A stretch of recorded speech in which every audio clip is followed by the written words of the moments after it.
a violent storm, a dying Apache mother, a helpless child, and one cowboy standing between fear and mercy. In the middle of the night, he faced a choice that could cost him his life or change destinies forever. What he did next wasn't written in any history book, but its impact echoed for years across the frontier. Stay with this story till the end, because one decision in a storm can change everything. If stories like this move you, subscribe to Love in the Old West, share this story with someone who believes in humanity, and leave a comment about what you would have done in his place.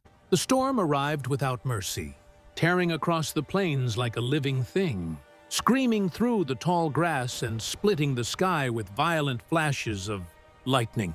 Rain hammered the earth so hard it felt as if the land itself was crying out. A lone cowboy pushed his horse forward through the chaos, his coat soaked, his hands numb from the cold. He had seen storms before, but this one felt different, heavier, almost purposeful. Just as he considered turning back, a faint sound cut through the thunder. A cry, weak and desperate, carried by the wind.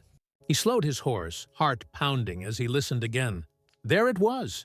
Not an animal, not the wind, but the unmistakable sound of a human voice. Following the sound, he rode toward a cluster of rocks. Near a dried riverbed, lightning flashed, revealing a heartbreaking sight. An Apache woman collapsed against a stone, clutching a small child to her chest. Both were drenched, shivering violently, their skin pale from cold and exhaustion. The child barely moved. The woman's eyes lifted slowly, filled with fear and fading hope. The cowboy froze. Every instinct told him to ride away. Tensions between settlers and the Apache were deadly, and helping them could cost him his life. He knew the stories. Ambushes, revenge, blood spilled on both sides. His rifle felt heavy at his side, not as a weapon but as a reminder of the world he lived in. The woman didn't beg or scream. She simply stared at him, as if deciding whether this stranger would be her end or her last chance to live.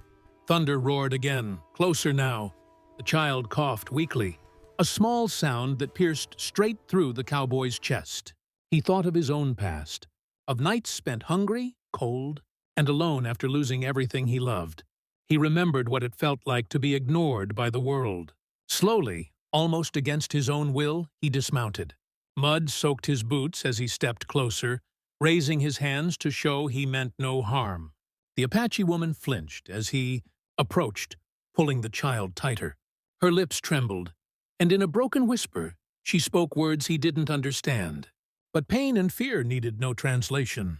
The cowboy removed his coat and gently draped it around the child, shielding the small body from the rain. The child's eyes fluttered open for a moment, then closed again. Fever burned beneath that fragile skin. If they stayed there much longer, neither would survive the night. He faced a choice that would define him forever. Ride away and protect himself, or help them and risk everything, his safety, his reputation, even his life. He glanced toward the horizon, half expecting riders to appear through the rain. None came. The storm continued, indifferent to his struggle. With a deep breath, he lifted the child carefully and offered his hand to the woman. After a long pause, she took it. The journey to his cabin felt endless. The horse moved slowly under the added weight, muscles straining through the mud. The woman swayed in the saddle behind him, barely conscious, her strength nearly gone. Rain soaked them all, but the cowboy kept going, whispering encouragement to the horse, to the woman, to himself. When the faint outline of his cabin finally appeared, relief washed over him stronger than the storm itself. Inside, the cabin was small but warm. He laid the child near the fire and wrapped both mother and son in blankets. He had no medicine, only basic supplies and stubborn determination. He heated water, cleaned their wounds, and stayed awake through the night, feeding the fire and watching their breathing. At times, the child's chest rose so faintly he feared it had stopped. Each time, the cowboy felt a tightening in his chest he hadn't felt in years. The woman awoke near dawn, eyes snapping open in panic before softening as she took in her surroundings. She tried to sit up, wincing in pain. The cowboy gently motioned for her to rest. He offered her water, and this time she accepted it. In halting words and gestures, they began to understand each other. Her name was Ayana. The child was her son, barely 4 years old. They had been separated from their group days earlier and caught in the storm with nowhere to go. As daylight broke, the storm finally loosened its grip on the land. Outside, the plains lay soaked and silent. Inside the cabin, something had shifted, not just in their fate, but in the cowboy himself. He watched as Ayana checked her son, tears streaming down her face when she realized he was still alive. She looked at the cowboy then, really looked at him and bowed her head in gratitude. He felt something unfamiliar rise within him, not pride but responsibility. He knew this was only the beginning. Helping them through one night was one thing, but what came next could bring consequences far beyond his quiet life. The world outside that cabin was cruel and unforgiving, especially to those who crossed invisible lines. Yet as he looked at the sleeping child and the exhausted mother beside him, the choice no longer felt like a burden. It felt like a promise, one he wasn't sure how to keep, but one he would not break. The days that followed were tense but quiet, the kind of silence that feels temporary, like the calm breath before another storm. The cowboy kept watch from the cabin window while Ayana slowly regained her strength. The child's fever broke on the second night, and when his small eyes finally opened the cowboy with clarity, he could stop himself. It surprised him how deeply he had begun to care. Every smile from the boy felt like proof that his decision in the storm had not been a mistake. Ayana moved carefully now, helping where she could. She cooked simple meals, cleaned the cabin, and spoke softly to her son in her native tongue. Though words between her and the cowboy were limited, understanding grew in quiet ways. A shared glance, a nod, a moment of trust. The cabin no longer felt like a place of isolation. It felt alive. But danger never truly leaves a man who lives on the frontier, and the cowboy felt it long before he saw it. One evening, as the sun dipped low, he spotted dust rising in the distance. Riders, too many to be travelers, too organized to be lost. His stomach tightened. He knew those men, ranch hands, bounty hunters, men who saw the world in simple lines of us and them, and they would not understand mercy. The cowboy closed the door quietly and turned to Ayana, his expression grim. He didn't need words to explain. Fear flickered across her face, followed by something stronger, resolve. That night he told her she had to leave, not because he didn't care, but because he cared too much to let her and her son die. There, he would guide them part of the way toward Apache territory before dawn. Ayana listened silently, tears slipping down her cheeks. She placed a hand over his, a gesture filled with gratitude and sorrow. The child clung to the cowboy's leg, not understanding why goodbye was coming so soon. Before the sun could rise, the sound of hoofbeats shattered the quiet. The riders had come sooner than expected. Shouts rang out, followed by gunfire that ripped through the morning air.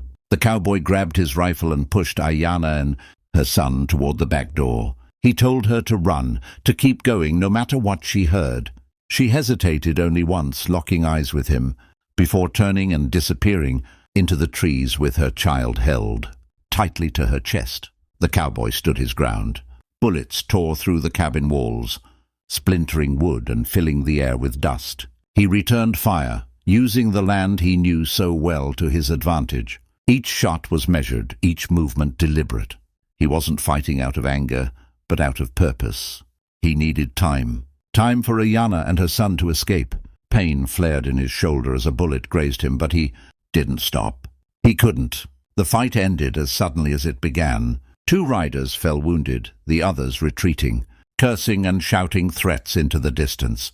When silence returned, the cowboy collapsed to his knees, breath ragged, blood seeping through his shirt. He waited until he was sure they were gone, before forcing himself back to his feet. He followed the tracks for a short distance, just enough to see they led safely toward the hills, then turned back, relief washing over him like a second storm. Life slowly returned to its familiar rhythm, but the cabin felt emptier now. The cowboy often found himself staring at the fire, remembering a child's laughter and a woman's quiet strength. He wondered if they had made it, if his choice had truly saved them, or merely delayed the inevitable. The land offered no answers, only endless horizons and long nights. One afternoon, as autumn painted the plains gold, he saw figures approaching on horseback.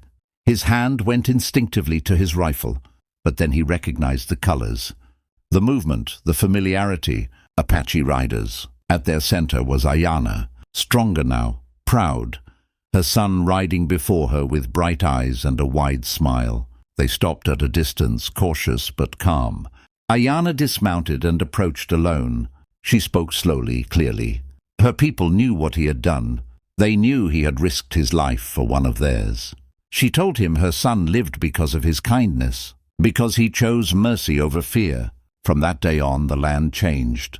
The invisible line between enemy and ally blurred. The Apache no longer saw the cabin as a threat. Other settlers heard the story and thought twice before letting hatred guide their actions. One choice, made in the middle of a storm, had shifted something larger than any one man. Years later, travelers would speak of a cowboy whose cabin stood as a place of safety, not division, a place where help was given without question. And though the storm that night was long gone, its echo remained, carried in the lives it spared and the future it reshaped. Because sometimes it only takes one decision, one moment of courage, to change everything forever.